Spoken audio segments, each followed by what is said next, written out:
Hola y bienvenidos a la historia de Roma. Capítulo 23a. La guerra de Aníbal. Roma dejó su ultimátum a los pies del Senado cartaginés, luego de que Aníbal asediara Sagunto en Hispania.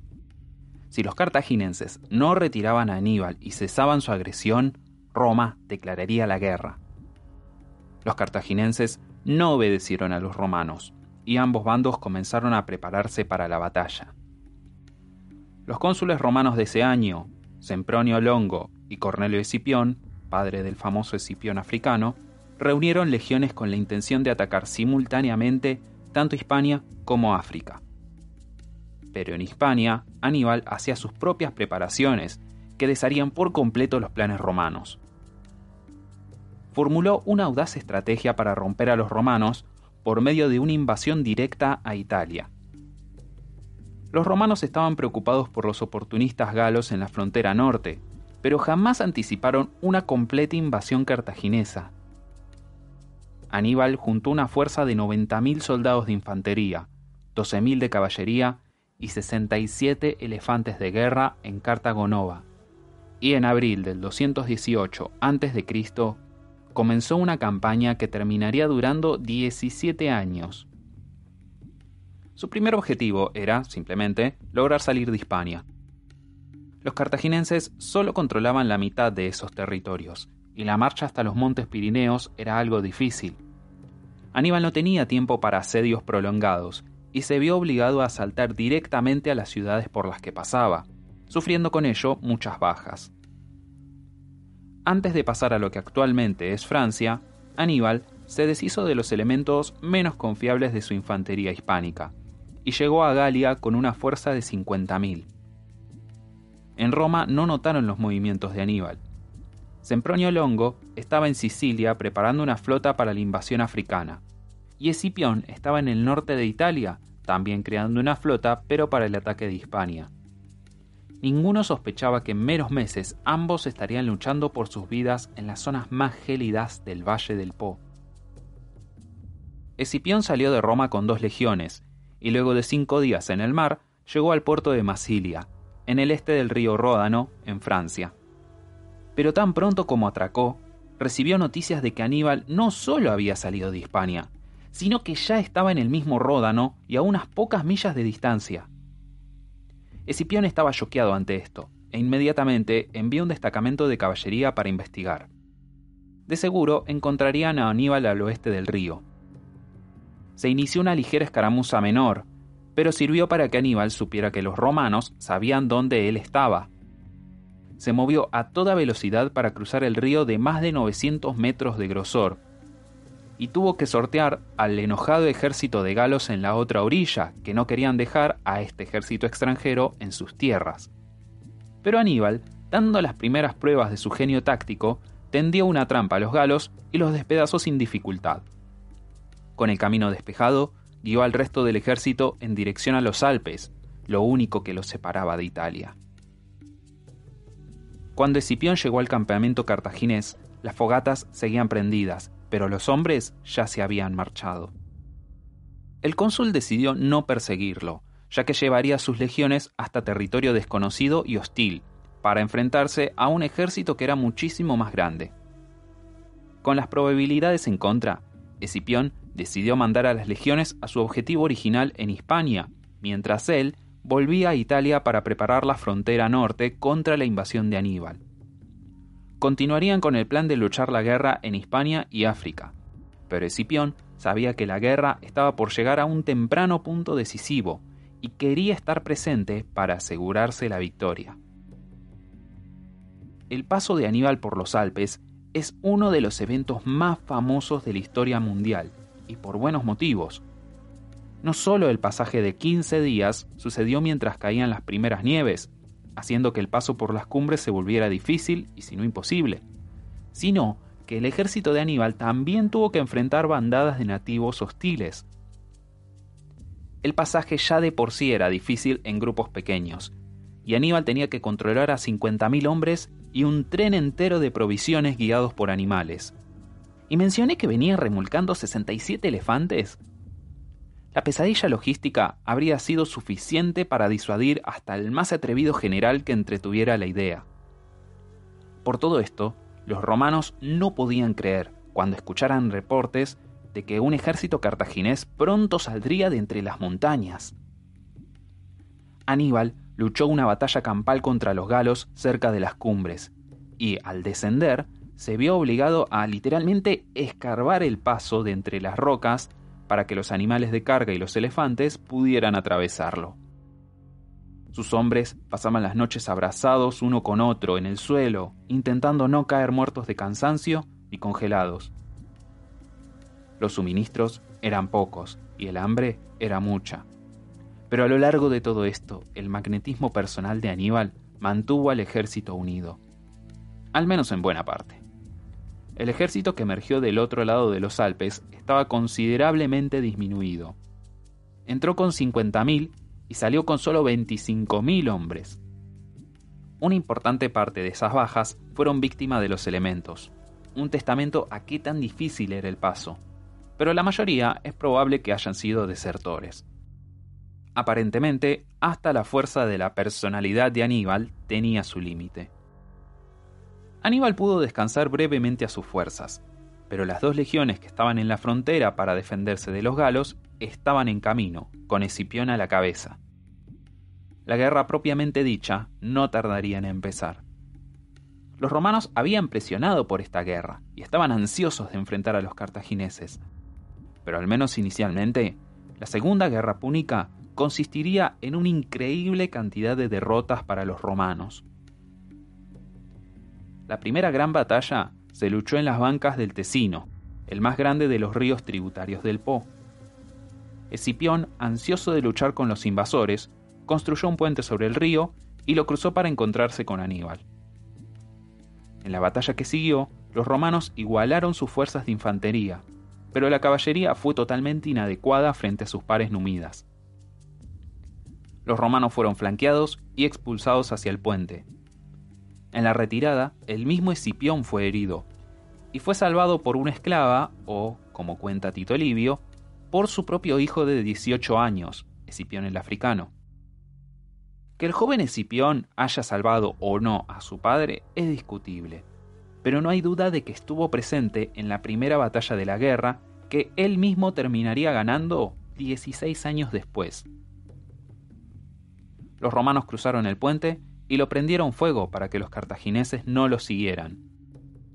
La meta de Escipión era terminar allí con la invasión, pero todo lo que logró fue demostrar a los galos locales que Aníbal sabía lo que hacía, así que estos comenzaron a ayudar activamente al general cartaginés.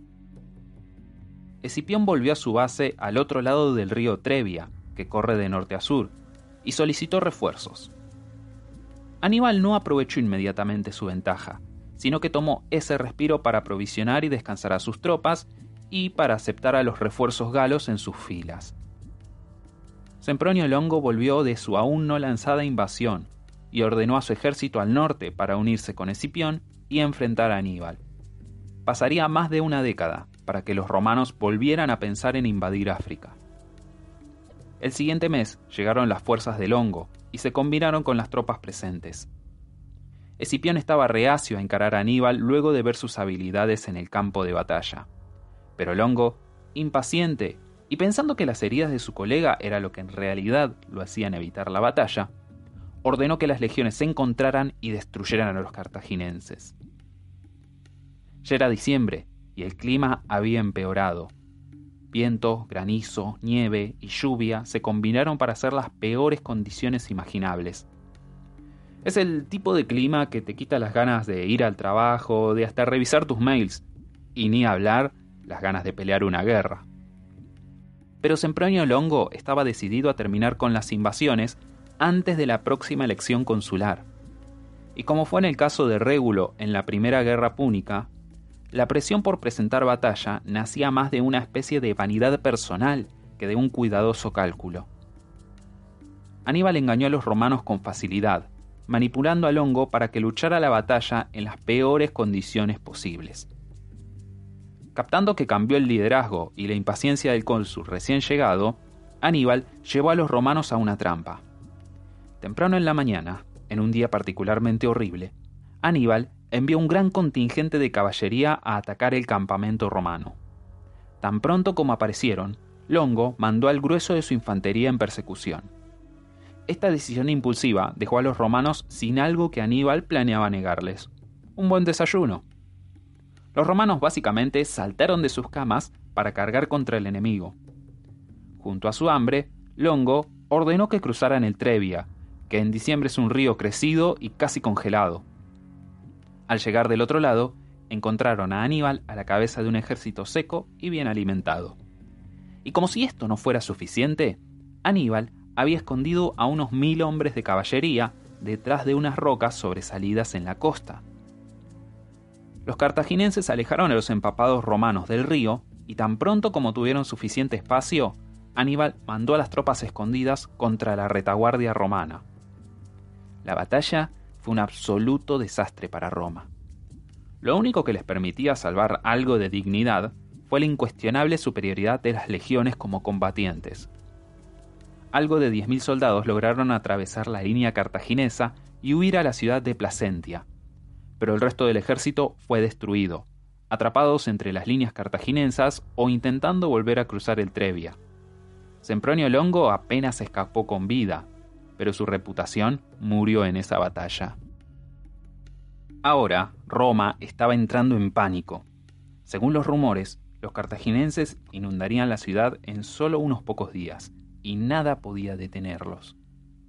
Pero para su suerte, el invierno, a pesar de que Aníbal les sabía dar un sabio uso en su favor, no era un tiempo que le permitiera asediar Roma.